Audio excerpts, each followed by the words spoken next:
आगे है what is a cell made up of, यानी सेल किस चीज का बना होता है। There are 3 features in almost every cell. हर सेल में ये 3 फीचर्स होते ही होते हैं, plasma membrane, nucleus and cytoplasm. इसके अलावा भी और चीजें हो सकती हैं, बट ये तीनों होते ही हैं, यानी सेल जो है वो इनसे मिलकर बनता है। नेक्स्ट है, इसी में सबसे पहले आपको बता रही हूँ प्लाज्मा मेम्ब्रेन क्या होता है, वो क्या काम करता है।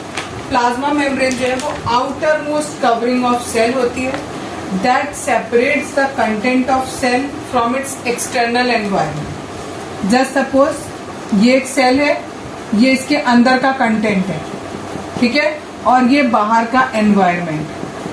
तो बाहर के एनवायरनमेंट को सेल के अंदर के कंटेंट से कौन अलग कर रहा है, ये। इस मेम्ब्रेन को हम क्या कहेंगे, प्लाज्मा मेम्ब्रेन कहेंगे, ठीक है। दूसरी बात, it allows the entry and exit of the some materials in and out of the cell. ये जो प्लाज्मा मेम्ब्रेन है ये क्या करती है, इट अलाउ, ये अलाउ कर देती है किसको, द एंट्री एंड एग्जिट, कि कुछ चीजें इसके अंदर चली जाए और कुछ चीजें जो इसके अंदर है वो बाहर आ सके, उसको ये अलाउ करती है। परमिएबल मेम्ब्रेन मींस ये प्लाज्मा मेम्ब्रेन जो है वो ये अलाउ कर देती है कि कुछ चीजें अंदर जा सके और कुछ चीजें जो अंदर है वो बाहर आ सके। नेक्स्ट काम इसका क्या है, it prevents movement of some other material, that's why it is called selectively permeable membrane. ये क्या करती है, प्रिवेंट्स यानी बचाती है, किससे, movement of some other material, यानी जो इसके अंदर आ सकता है वो तो आ गया, बट जो नहीं आ सकता अंदर उसको क्या कर देती है, रोक देती है वहीं, ठीक है। इट प्रिवेंट्स, प्रिवेंट कर देती है कि जो नहीं आ सकते वो इसके अंदर ना आए, इसलिए हम इसको क्या कहते हैं, सिलेक्टिवली परमिएबल मेम्ब्रेन कहते हैं। नेक्स्ट है, it is made up of lipid and protein. ये जो प्लाज्मा मेम्ब्रेन है ये किस चीज की बनी होती है, लिपिड की और प्रोटीन की। अब आप कहोगे लिपिड क्या होता है, तो जैसे आप ऐसे नहीं समझा सकते व्हाट इज प्रोटीन, मैं नहीं समझा सकती आपको प्रोटीन क्या होता है, कार्बोहाइड्रेट क्या होता है, उसी तरीके से एक चीज होती है आपकी लिपिड। तो ये बनी होती है लिपिड की और प्रोटीन, ठीक है।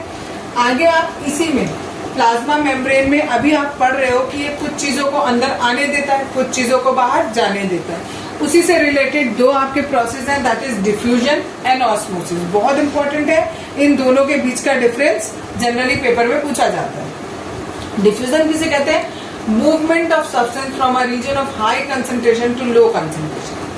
कोई भी सब्सटेंस का मूवमेंट, कोई भी सब्सटेंस का मूवमेंट, यहाँ हम वाटर की बात नहीं कर रहे हैं, वाटर के अलावा कोई भी other substance, that is carbon dioxide लिख दिया और ऑक्सीजन लिख दिया, ठीक है।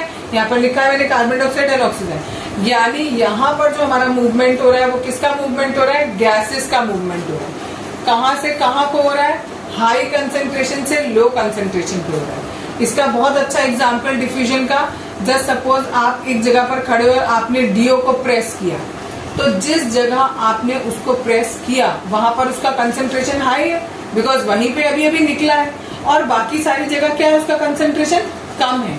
तो है क्या, वो एयर है, एयर के मॉलिक्यूल्स है, और वो क्या हुआ, उड़कर दूसरी जगह चले गए। तो दैट इज कॉल्ड डिफ्यूजन, यानी पहले से जो कमरे में हवा थी उस हवा के मॉलिक्यूल्स के बीच में डिफ्यूज हो गए, अंदर घुस गए।